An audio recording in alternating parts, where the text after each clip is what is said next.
it hasn't happened as quickly as obviously I would have liked, as the fans would have liked, as everyone at the club would have liked. But there is steps being taken. We are trying to move forward and move this club forward, both on the pitch and off the pitch. My job is to focus on the pitch, so I can do my job and hope that other people do theirs. Yeah, and clearly those 3 players that have come in is sort of green shoots in some ways and encouraging.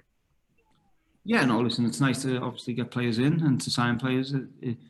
It's a bit different because obviously they've all been with us for the pre-season, so it's not like a new face has just arrived, because sometimes that buzz and that excitement of a new player coming in for the first time is great. But these lads have been with us, and the benefit we get from that is they know how we want to play, they know how we've worked throughout the pre-season, so that'll give us a steady, obviously, back line, if you like, going into tomorrow's game. Thanks, Wayne. All the best. Thank you. Wayne, just one or two quick questions there. I was speaking to Mark Warburton and Michael O'Neill earlier on, and I was asking them, how do they break down the season in terms of a 46-game season? For you, do you break it down in terms of blocks of 6s and then reevaluate, or blocks of 8s and sort of reevaluate? I suppose, given the current predicament of Derby, how do you sort of look at it, this sort of the start of the season? In blocks of 1. I'm focusing on the game Saturday, of course.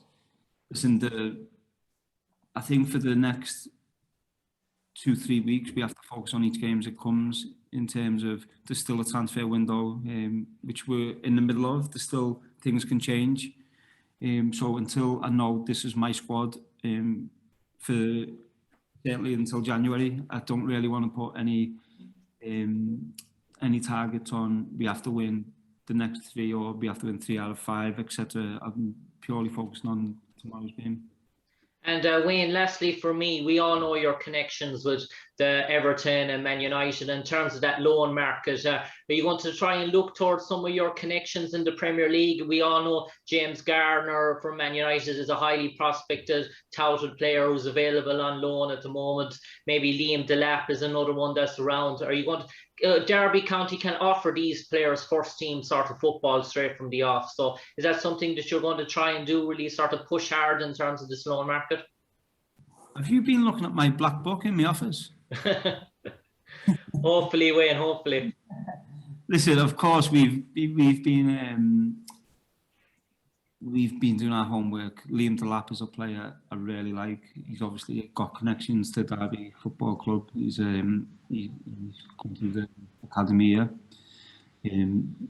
That's obviously whatever Man City are doing with Liam. We're on top of that, of course, with James Garner, with Ted and Mengi, with different players from different clubs. We're on top of it, and ultimately it's on them football clubs. They're the clubs in power. It's on them to see us as suitable clubs for their players to go to and develop. So we have to wait and see on them players.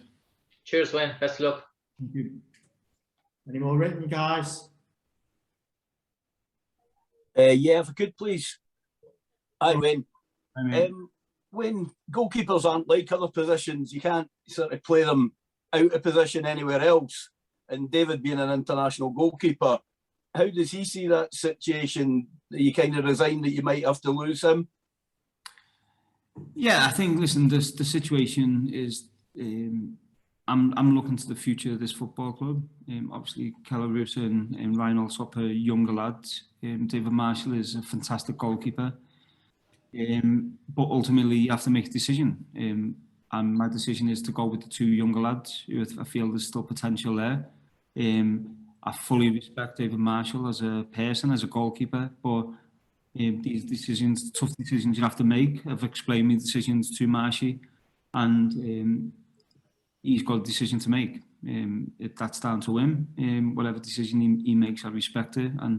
But also, I'm not closing the door on him. There's still an opportunity he can play as well. So we have to wait and see what happens with that one.